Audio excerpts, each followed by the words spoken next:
জ্যোতিষী বিড়াল ফাঁস করলো আর্জেন্টিনা বনাম পেরু ম্যাচে কে জিতবে। পয়েন্ট টেবিলের সবচেয়ে তলানি দল আছে এখন পেরু, তবে কোপা আমেরিকায় সবার শীর্ষস্থান দখল করে রেখেছে আর্জেন্টিনা। তিনবারের বিশ্ব চ্যাম্পিয়ন্সরা এবার কোপা আমেরিকার কাপ নিতেই মাঠে নেমেছেন, যেখানে আছেন বিশ্বমানের খেলোয়াড়রা লাউতারো মার্টিনেজ, ডি মারিয়া।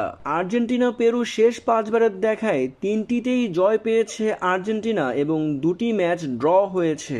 পরিসংখ্যানের দিক দিয়ে আর্জেন্টিনা এগিয়ে থাকলেও পেরু এবার জয় ছাড়া কোনো বিকল্প দেখছে না কোপা আমেরিকায়। পেরু দলে যেমন আছে বিশ্বমানের ডিফেন্ডার অলিভার সন্নি, তেমনি আর্জেন্টিনা দলে আছে মিডফিল্ডার অ্যাঞ্জেল ডি মারিয়া। তবে এই ম্যাচের আগেই ফলাফল ফাঁস করলো জ্যোতিষী বিড়াল, যেখানে দুই দেশের পতাকা রাখা হলে জ্যোতিষী বিড়ালটি বেছে নেয় আর্জেন্টিনাকে। কিন্তু পেরুর ম্যাচে আর্জেন্টিনার সর্বকালের সেরা খেলোয়াড় লিওনেল মেসিকে বিশ্রাম দিয়েছে কোচ, তাই এই ম্যাচে মেসিকে দেখা যাবে না।